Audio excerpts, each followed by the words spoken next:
This week, in my close examination of the National Park Service, this is the first time I bring outer space objects into the mix. It's the Cumberland Gap, that place where New America, while fighting the British, was also spoiling to set up innumerable fights with the original people who had first set up nations in North America. King George III, among other things, had more or less found a reasonable compromise with the tribes the British had yet to run over in the new American wilderness. More or less, let's make the Appalachian Range the border. We'll stay on our side, you stay on yours, and it'll all be cool forever and ever. But we know that's not how things ever go. Once the British treaties didn't apply to Americans, a gateway to the west, a way through the mountain barrier, was sought.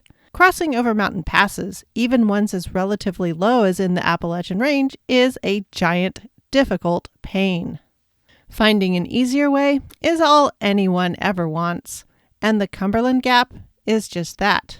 Between the work of water erosion, forces that caused some of the original rock sheets to collapse, and a meteor strike about 300 million years ago, all contributed to this low spot in the Appalachian Range that has been used as a gateway from the east to west and back by bison, by Native Americans, as they established eastern coastal societies, and then was used as a doorway to the west by the European colonists and their descendants. The combination of being accessible, yet no longer super important for the modern day, makes the Cumberland Gap Park a place to take in snapshots of different periods of American history, all stacked atop one another. The fertility of the land in the meteor crater, with a doorway to either side of the mountains, made it appealing in pre- and post-colonial days. It's the city of Middlesboro, Kentucky today, and it was deemed an essential spot to hold during the Civil War. The numerous hills and valleys make just over there, far enough away that the area around it is still open and wild for the most part. If you're walking around, the tall trees make it easy to lose sight of any sort of human structures altogether. The Cumberland Gap was the doorway to Kentucky, a state that held a larger space in the minds of early America than it does now. And it's easy to forget what this gap in the mountains meant when getting around required your own 2 feet more often than not.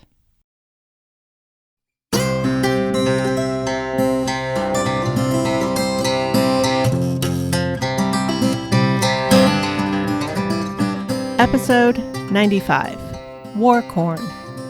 Hello, and welcome to the history of American food. This week, I'll be looking at the many roles corn played in the rolling wars of this early age of America.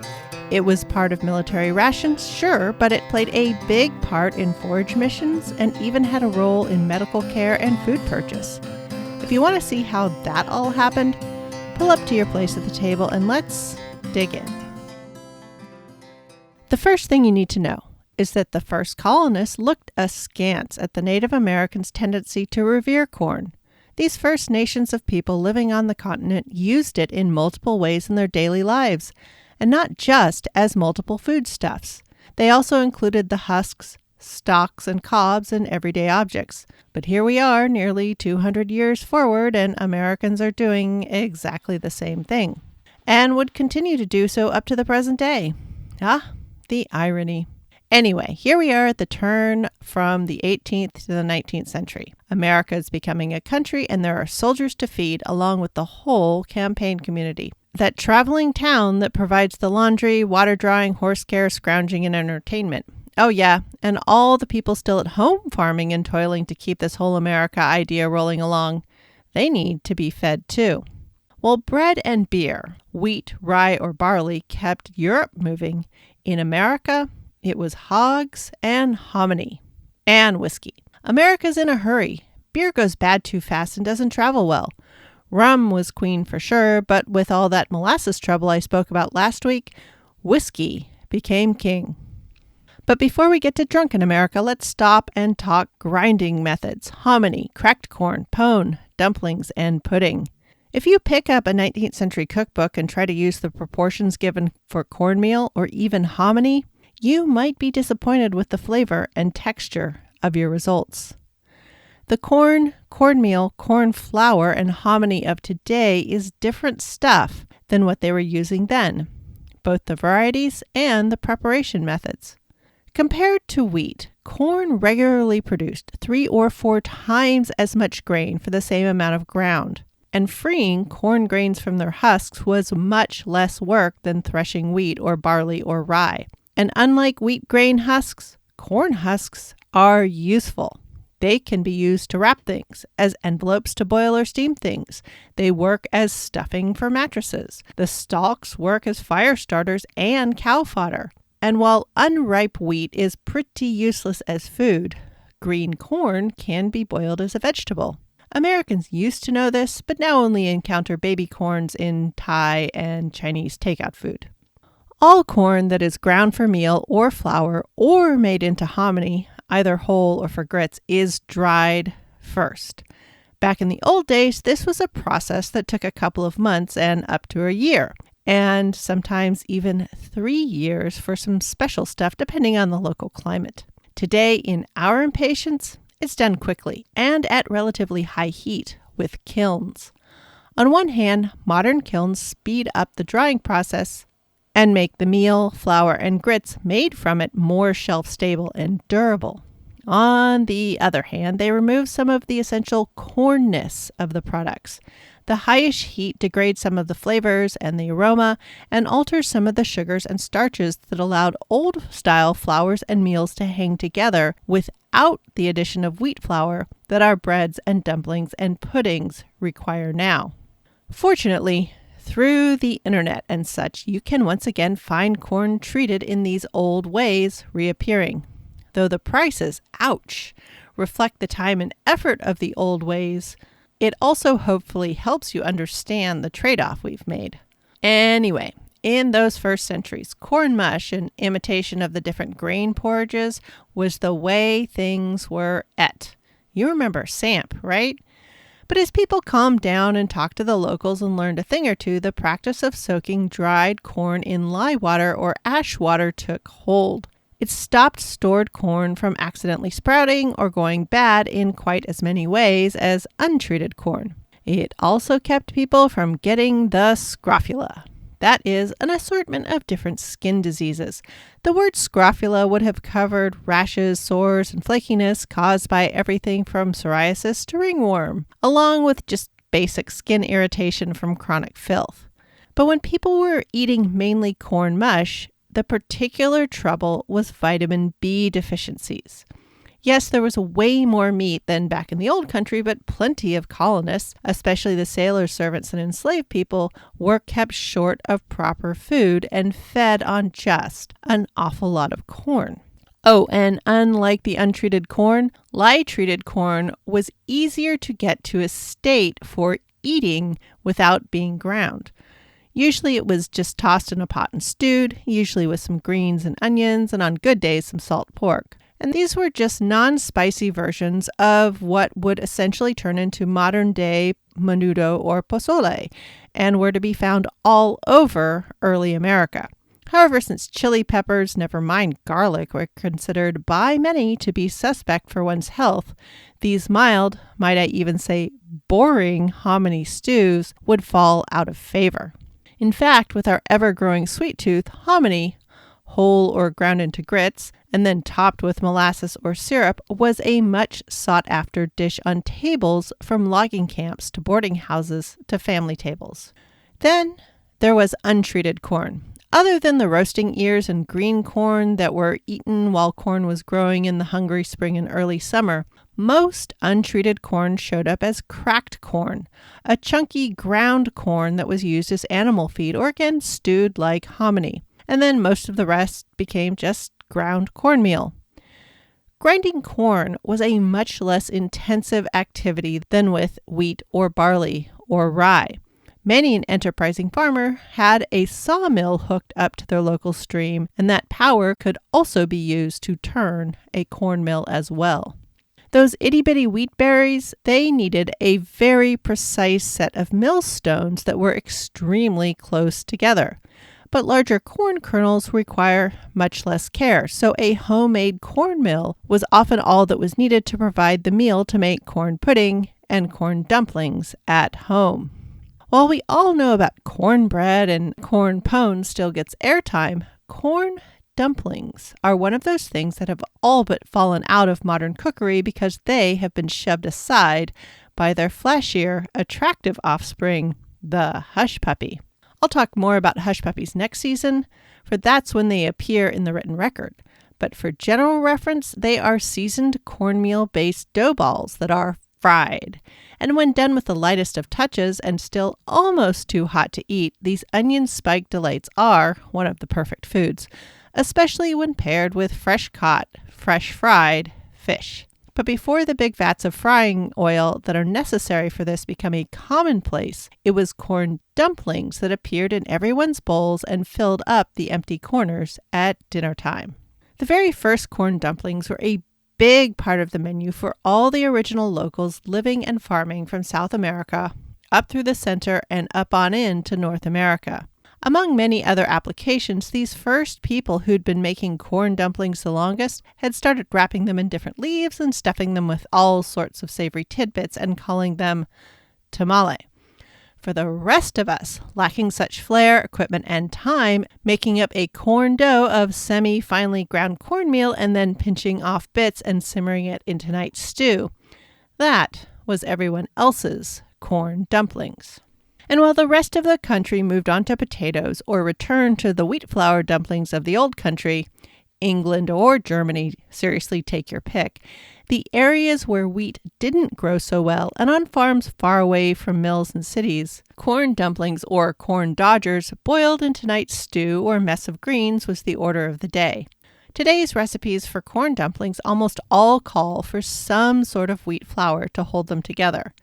But the cracked corn and cornmeal of the 18th century that hadn't been killed and dried would retain moisture and some sticky, starchy integrity that would hold these dumplings together in ways we can't see without investing in specialty internet corn. Or taking a field trip out to some of these mills that are being built and rehabilitated. Oh yeah, and that kind of corn doesn't last. You got to use it up quick.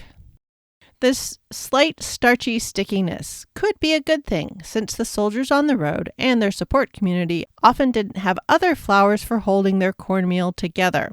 It was just corn dumplings made of just cornmeal or nothing. But this fresh cornmeal could also be a bad thing, since it still contained all of the oils and enzymes from the embryo or the germ of the corn, and would also go foul quickly, which of course is another vote for hominy. Now, sometimes the cornmeal was ground fine enough or dried out so much it wouldn't hang together in a dumpling. And that's when it was time for pudding.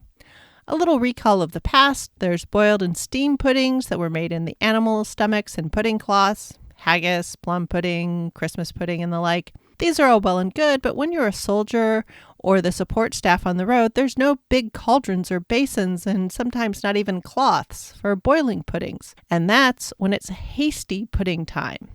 So there's the Hasty Pudding Club at Harvard that has long been associated with comedy and satire and more or less harmless hijinks. And that thing was started way back in 1795, right in the middle of this period we're in. What I care about, and all you really need to know, is that the logo for the club is a little 3-footed cauldron. And that would be used to produce, hasty pudding. Now, hasty pudding isn't fast or easy, it's just faster than boiled and steamed pudding, which could easily require 4 to 6 hours of steaming or 3 hours of boiling. But a hasty pudding was cooked and stirred and stirred and stirred and stirred over a fire for about half an hour to an hour until the cornmeal had gone soft and the liquid had thickened up. And so, wait, you say, isn't this just back to samp or cornmeal mush? Polenta?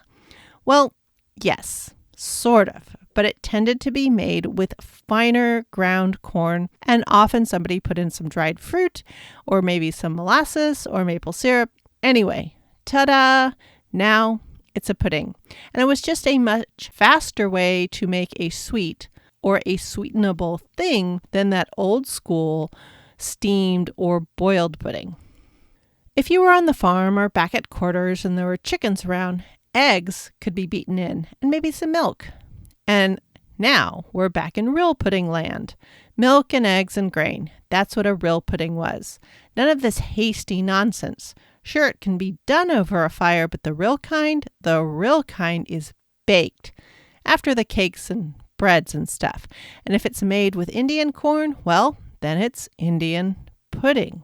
And while molasses had been the original topping for this sweet for ages, with the winds of conflict messing about with the molasses deliveries, maple syrup became the topping of choice going forward. Even today, when hunting about for colonial and early American certs on the internet, Indian pudding with maple syrup often tops the list. Of course, in one of those bits of irony, as I've mentioned before, most of the pudding sold in America today is a very refined version of Indian pudding. I mean, look at the ingredients of a pudding cup or a pudding mix, instant or cooked. It's all corn starch. We've gone back to cane sugar for sweetener. Sorry, maple sugar would flatten vanilla and probably be weird with lemon and be really expensive to boot. I know, there's tapioca pudding, there's rice pudding, there's potato and pumpkin and all manner of other vegetable starch pudding out there. But corn to thicken our puddings, once found, has never given up the crown. And now bread. Cornbread, corn pone, fire cake, and steamed bread. These are all ways to bake corn flour and cornmeal products into some sort of cake or loaf that can be eaten in hand. Dumplings, while excellent stomach fillers, just like bread, they are a bit smooshy, in a good way, but are still better with a spoon. But for some things, no spoon, just fingers is better, and that's really where the breads come in. The pones and fire cakes, the simplest, I've covered these in the past, just roasted on hot rocks or directly on the coals. Cornbread was cooked in a cast iron pan, a spider, or in the covered pot bake oven that will soon become known as a Dutch oven. The least fancy, hot water cornbread was usually just the meal and salt, with hot water added to help soften the cornmeal that much faster. But it could get nicer and richer with the addition of fat, usually lard, but butter on occasion, and then the addition of milk, of eggs, and just now it started to be made even lighter with the addition of this newfangled thing, pearl ash, saleratus, those things that evolved into our modern baking powders and baking sodas. With fat and eggs and milk, it was usually softer, more luxurious, and might be more like what many people knew as spoon bread. A lot of it was turning into a close cousin of our modern dressing or stuffing, and it was eaten alongside roasted or boiled meats. But then there was also steamed bread. Okay, now technically this looks an awful lot like a pudding, or at least 17th or 18th century pudding, the savory kind, the British kind, which, well, yes, it was. It's just American pudding was coming to mean something sweet. But as this sliceable thing you could pick up with your hands, it looked an awful lot like bread. Especially since so much bread running around at this point was cornbread. So these steamed breads in America always contained this past. Now, what we know as Boston brown bread, that will really only be invented in the 1870s as sort of a nostalgic centennial salute. Also a way to take advantage of this soon-to-happen newfangled technology, tin cans. But back here in the pre-canning age, steamed bread is just an unglamorous, savory pudding type thing and isn't associated with any town at all. Now, baking. Especially in those domed brick or mud ovens, but even in bake pots, is a bit of a pain in the patoot. There is quite a bit of skill required to get the heat just right, but steamed bread is much easier. You just need a cauldron and a cloth or a second pot.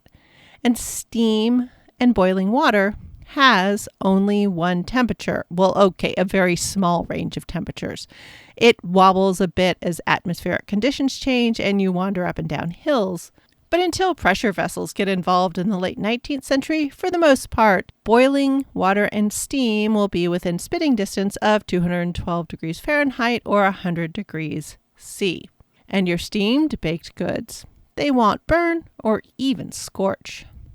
So it was very common to take that rye and injun, that bread of the previous century that was rye, flour, and cornmeal, but instead of baking it, of steaming it in a basin or boiling it in a cloth. And it became this sort of pudding bread thing. If you had a little dried fruit or molasses, so much the better.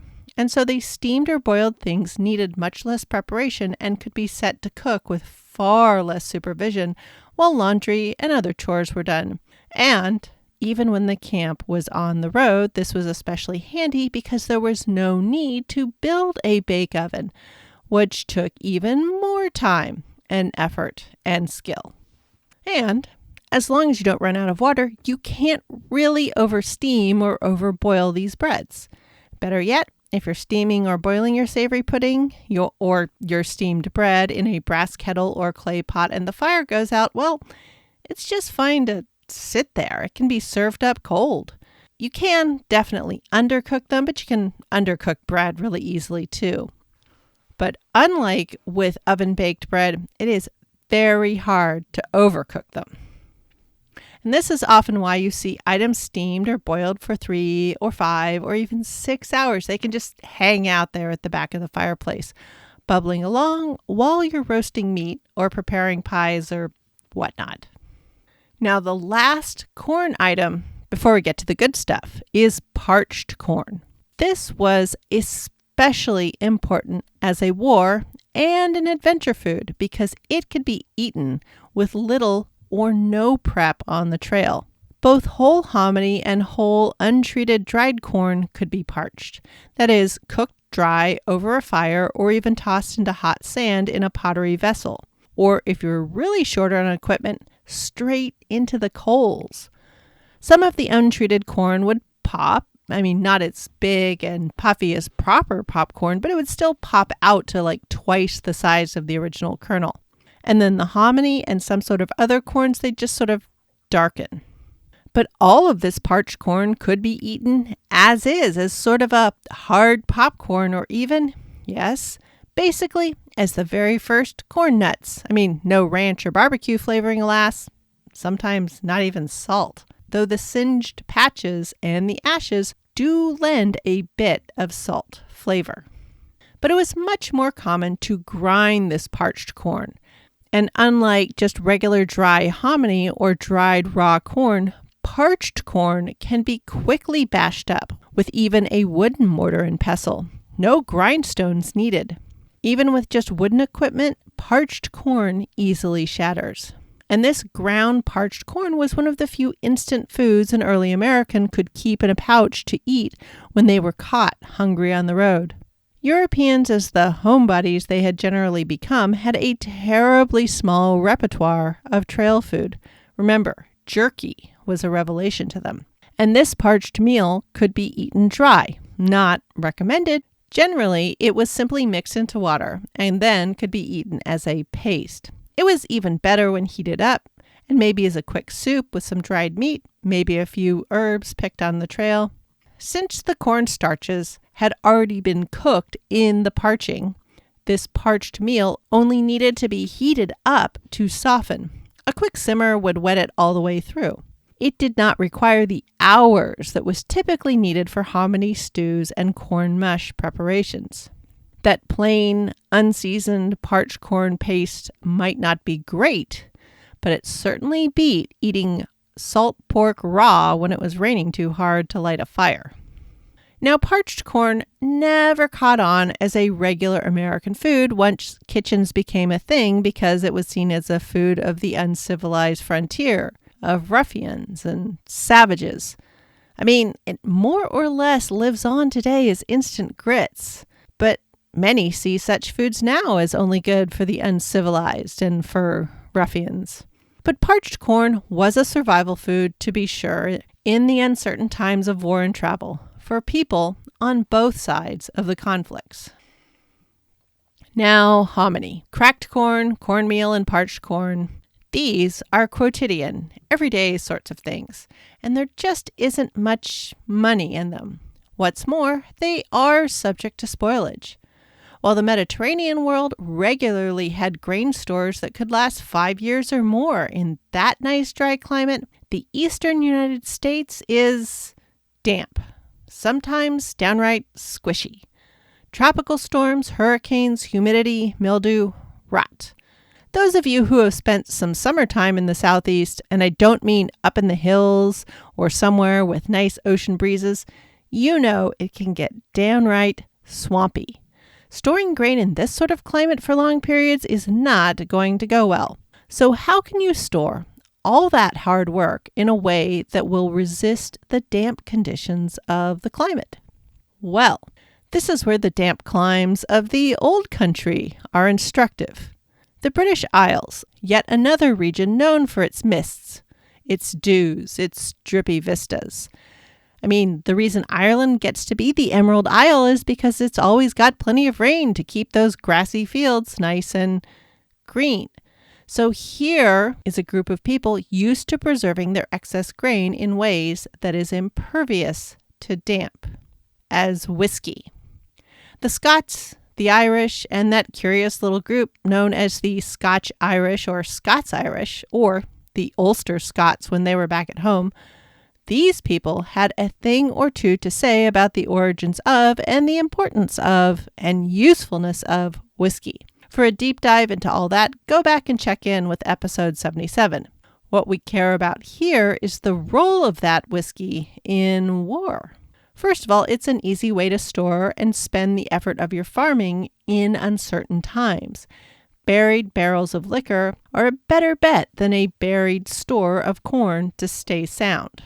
And then, that whiskey, it's very transportable. It's instantly useful and infinitely divisible.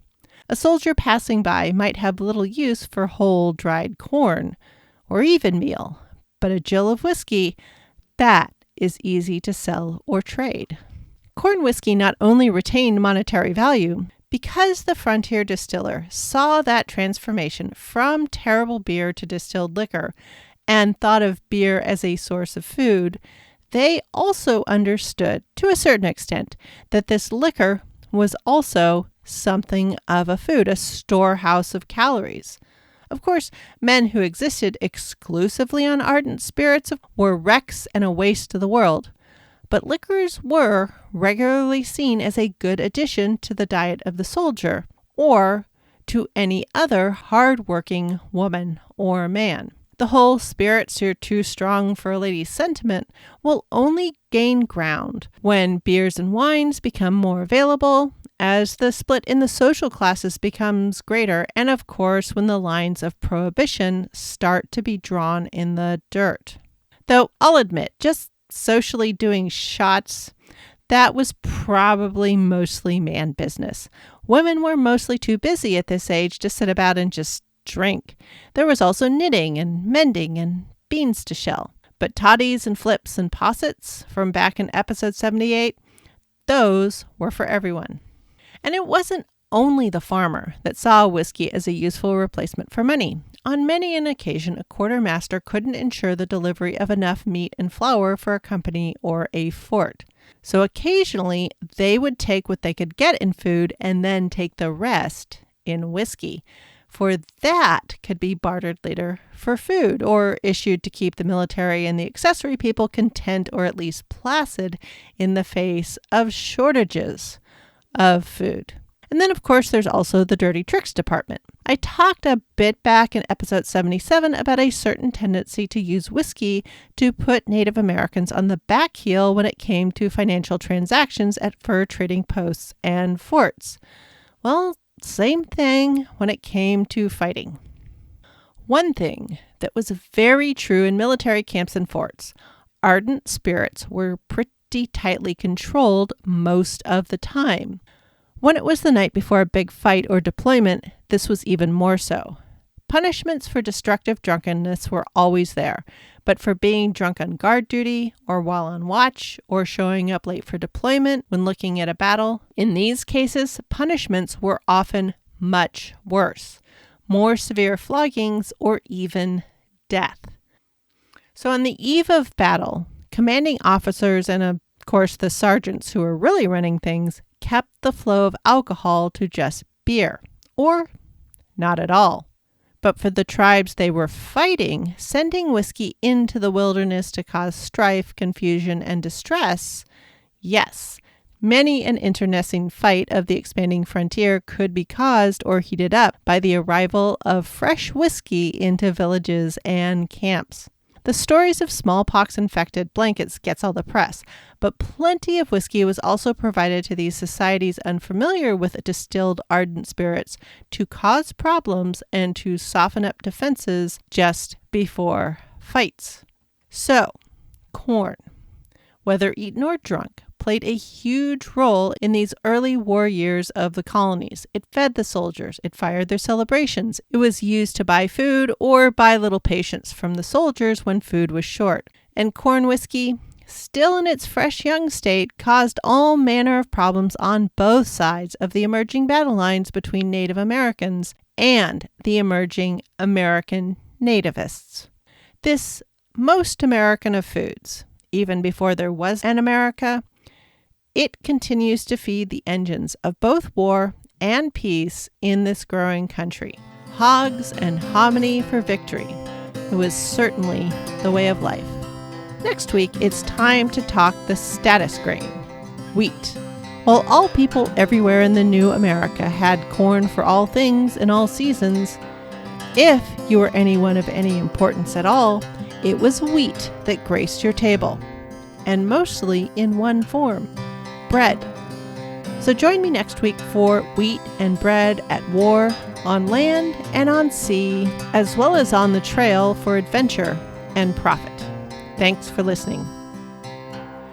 Any email, questions, or quibbles, or comments will reach me at thehistoryofamericanfood@gmail.com. Thank you to those of you who have been leaving me reviews. They really are fun to read, and they do help get the word out to the history and food curious alike. If you're getting excited about the upcoming 19th century, I invite you to join me over on my other podcast, Prize Fighters, Circus Freaks, and Gangsters, as Jamie Lewis, my new co-host, and I explore the HBO series Warrior and then some other media that looks at other aspects of the 19th century. Music for this podcast is Fingerlympics by Dr. Turtle. You can find me all over the internets at THoAFood, and links to the show notes and other ways to send me questions are in the show description. Hey everyone, my name's Sebastian Major, and I am the host of the Our Fake History podcast. I'm Rebecca Larson with the Tudors Dynasty podcast. This is Greta Harden. I'm the host of The History of American Food. Hi, my name is Benjamin Jacobs. I'm the host of Wittenberg to Westphalia, The Wars of the Reformation. Hello. I'm Anton. And I'm Rick. We're the Curiosity of a Child podcast. I'm David Montgomery, host of The Siècle. Hi, I'm Bree from Pontifex. My name is Roberto Toro, and I'm the host of Czar Power and the History of Sakartvelo, Georgia. Hello, and welcome to Totalis Rankium. I'm Jamie. And I'm Rob, and this is letting you know that we will be speaking at Intelligent Speech. I am looking forward to speaking at Intelligent Speech 2023. And I will be speaking at Intelligent Speech Online this year. Mark your calendars for this November 4th. Intelligent Speech, the online conference for history fans by history podcasters. It's a 3-ring circus of fascinating content with around 24 hours of live presentations and roundtables happening in 4 digital rooms. This year is all about contingencies. Times when history meets the unexpected. The topic of my keynote address is No Contingencies, Stories of Historical Figures Who Did Not Have a Backup Plan. All about the Tudors and their contingency plans. Because, let's be real, they had a lot of them. So what are we going to be doing? We're going to be telling the story of what happens when you're starving in a city under siege for months, surrounded by food that you can't eat as it's your life's work, food that's more important than you are. So go to intelligentspeechonline.com to get your tickets. We'll see everybody on November 4th.